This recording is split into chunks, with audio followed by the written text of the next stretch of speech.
All right. Welcome back to another episode of Ask a Clutter Boss. I am Jess Marcy. I am your Clutter Boss for today. It is Tuesday, July 16th, 2024, 11:30 Eastern Standard Time, which is when we have our live decluttering advice show every single week. So if you want to tune in live, this is the time to catch it. And if you want to watch the replays are always available on YouTube to go back and listen to. Happy Tuesday, everyone. If you have a question that you did not have an opportunity to submit, you can put it into the comments. We will also drop the link for the form if you want to submit it for next week. But without further ado, let me go over here to my other screen where I have my questions. If you're here live, also say hello. If you're watching on replay, just do hashtag replay so we can say hi to you later on. There's a lot of questions. Okay. Question number one, if you do a box a day, then you have to divide things up in that box, say to donate, to give to charity, give to your family members, take to the garbage dump, etc. Is that right? I put donation stuff in one bag, garbage in another for friends and family, and another one for friends and family. Okay. Yeah. So box a day. Hello, Mary. You're here live. Two Marys and Sandra. Good morning. Good morning. Okay, let's talk about what is box a day. So box a day is a strategy that many community members in our community use to get rid of a specific quantity of stuff every single day from your house. Box a day was started by Coach Marie. She started doing one box of stuff out every single day, just as a quantifiable amount of items leaving your house every single day. Back in May of 2020. She has continued consecutively to get rid of a box a day every single day and is still doing a box a day. So we are many years into this. The key with clutter and the box a day and any decluttering that you do, there has to be more going out than is coming in. So Marie also stopped the stuff coming into her house. We call that stop the flow in. And then she increased the flow out. And her increase of the flow out was to have, a quantity every day, one box of stuff going out every day. And Marie has said in many interviews and conversations she's had about this, that for a long time, she didn't see any difference in her house because she had a lot of clutter, like so many of us do. That's why we're here. She didn't see a lot of difference in her house, but she knew that scientifically, mathematically, if you're not bringing anything into your house and you're getting rid of stuff every day, eventually you are going to see a difference and there is going to be less stuff in your house. So that is the whole idea behind a box a day, a consistent effort to remove a certain amount from your house. But it's not going to work if you don't also stop the flow of items into your house. So that's really an important note. When you're decluttering, you need to take a break from stuff coming into your house because when you have clutter, your house is out of equilibrium. You're living outside of your storage space. If you are just getting rid of stuff and also bringing stuff in, you're going to have the same amount. You're never going to get to the part where you're decluttered.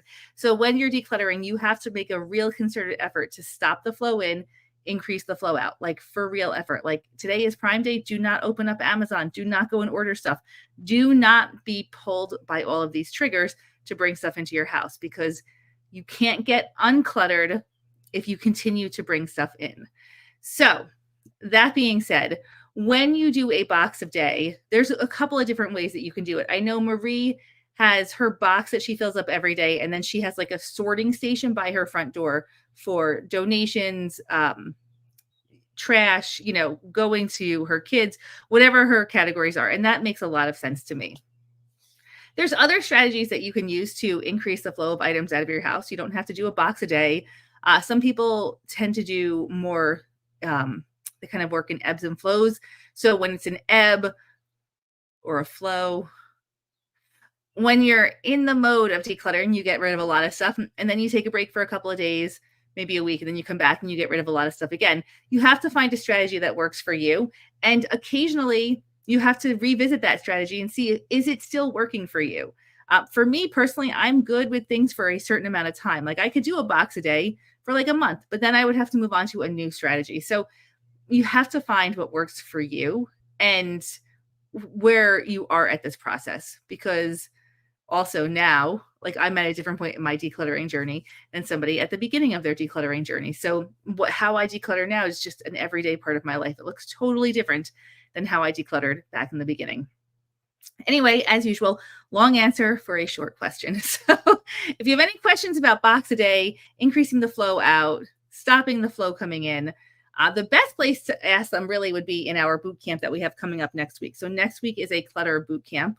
Clutter boot camp is 5 days of actionable steps and really the foundational tools and mindset shifts that you need to make and embrace to move forward in your decluttering journey. So we have a boot camp next week. Highly, highly, highly recommend. If you haven't done it, or if you've done it before and you just need a boost, get into boot camp. It is a fantastic, tested and tried approach to decluttering that has worked for actually thousands of people.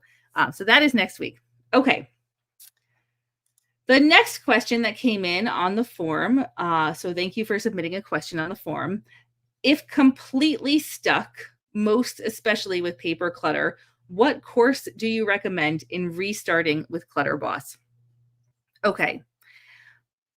When you join one of our courses or programs, let me back up and say this. If you're stuck, my guess is that what you probably need is accountability. So how many of us, and just in the comments, let me know if you have done this before, have purchased a course and never even opened it, or purchased a course and started it but didn't finish with it? I have done that. So many of us have done that. We collect information, we collect courses, we purchase things. I mean, digital information, at physical items, we collect items to help us. We don't actually utilize them.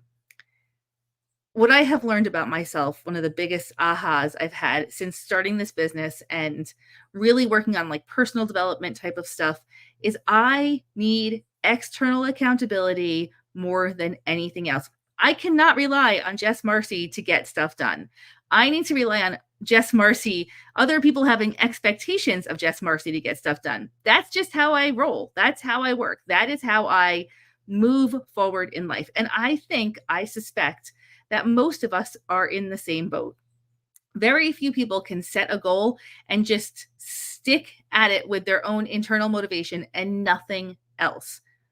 If you are trying to declutter and you don't have the support of coaches and community, it probably is going to be difficult to get through whatever thing you have purchased, whatever course you have purchased. At this point, we sell very few courses because we see way more results from programs where you have live support, where you have somebody checking in with you, where you have a community that's saying, hey, great job, where you feel accountable to somebody outside of yourself.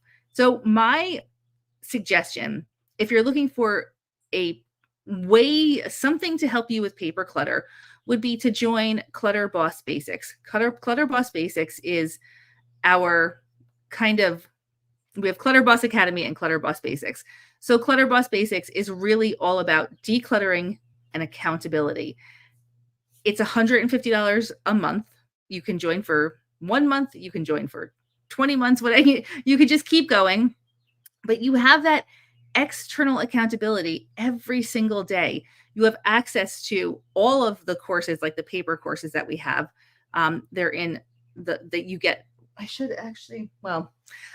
You get a whole booklet full of a 200-page booklet full of lessons. So you get access to that, lifetime access to that, lifetime for the rest of your life. You will have access to that document, 200 pages of lessons, and there's 50 videos that go along with it.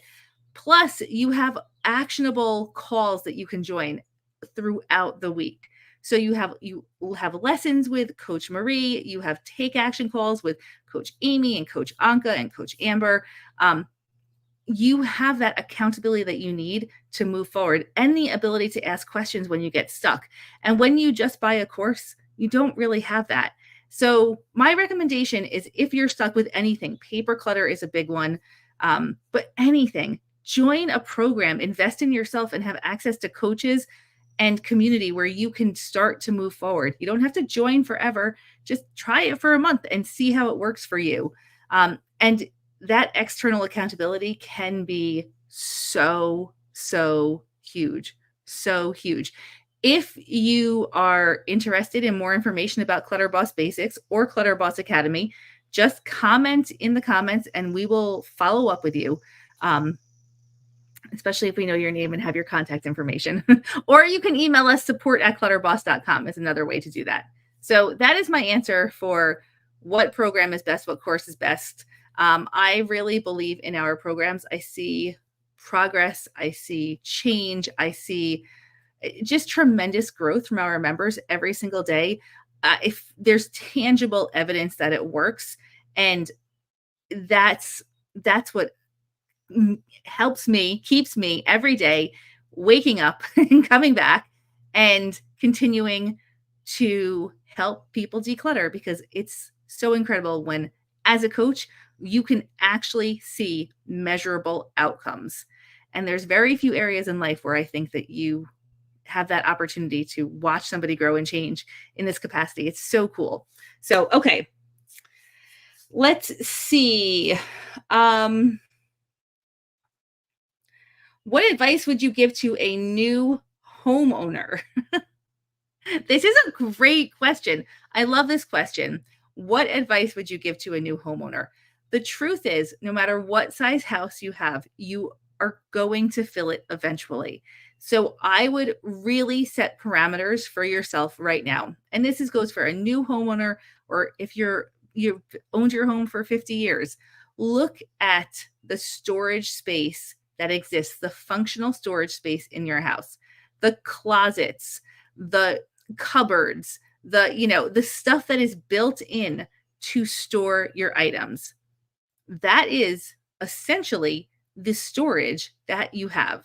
Sometimes you might add a dresser or a buffet or some storage piece of equipment or piece of furniture, but you have a set amount of storage based on the house that you have. Once you exceed that storage, that's where you get into a point where you need to start decluttering. When you're living outside of your storage space, you're never, ever, never, never, ever going to be able to be organized.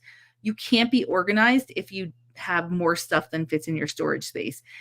That's another mathematical equation that doesn't work. So if you have 100 square feet of storage, and when I say 100 square feet, I don't mean that your storage is filled to capacity, because if it's filled to capacity, it's not functional. So that 100, say you have 150 actual empty storage space, then you really have functionally about 100 square feet of storage space. If you have 250 square feet of items that you need to get organized, you can't possibly get those items organized in that storage space. It's not mathematically possible. So when you have clutter, when you have more stuff than fits into the storage space that you have clutter. And any attempt to get organized is going to result in failure. You might have temporary success, but we're looking for permanent success. We're looking for actually having a life that is easy for the rest of your life. So you may get one area decluttered and organized and move to the next, but then you start shuffling stuff back to that first area because you're living outside of your storage space. It just doesn't work. It will never work. And I am sorry on behalf of all of the professional organizers who have sold you boxes and bins and color-coded systems and all of this garbage that you put into these storage spaces that still result in failure, because at the end of the day, you're adding more stuff.